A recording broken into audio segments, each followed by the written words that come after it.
Welcome back. Rapper Fifi plans to return to the music scene with a new album next month after a long break characterized by a legal dispute with a former record label. Fondly known as the Queen of Motswako, the award-winning artist has attributed her breakthrough to EFF leader Julius Malema. She joins me now in studio for more.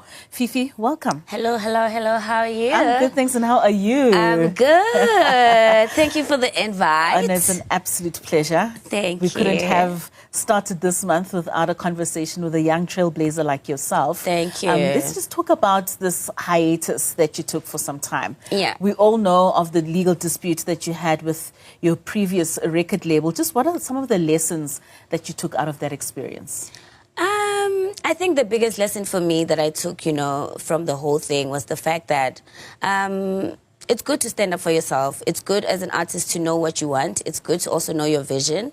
And I'm super blessed that, with the whole situation, Julius was able to help me with the court case. So now, I can record, I can, continue with my journey as a musician. And yeah, man, I'm just grateful that I can still be here and, give the fans what they really want, which is the music. And that's truly what the fans really want. But it's also very important for artists and musicians to be able to know and understand the business of things. True. For them not to find themselves in contracts where they are not privy to their own creativity. True. It's very important.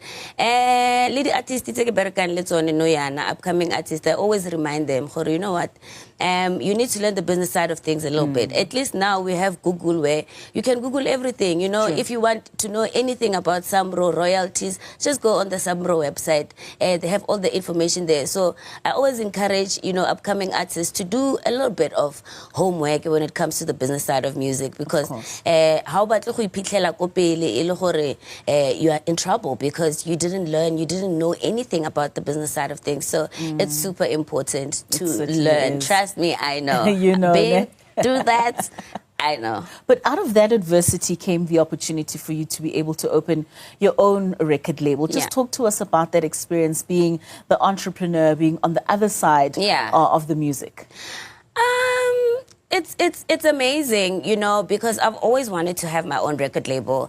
And I feel like even like with the previous record label, I'm blessed that I went through all of that because I did learn a lot from the label, So it wasn't just the negative things, Gwambisha. I did learn a lot. Hence, when I started my own label, I knew label le ranwayang because ke bone ko teng. So I'm happy. Every day I get to learn something. With this business, dilo dia change every single day. So I get to learn every single day. And I'm just super blessed. I'm running my own thing. I'm running my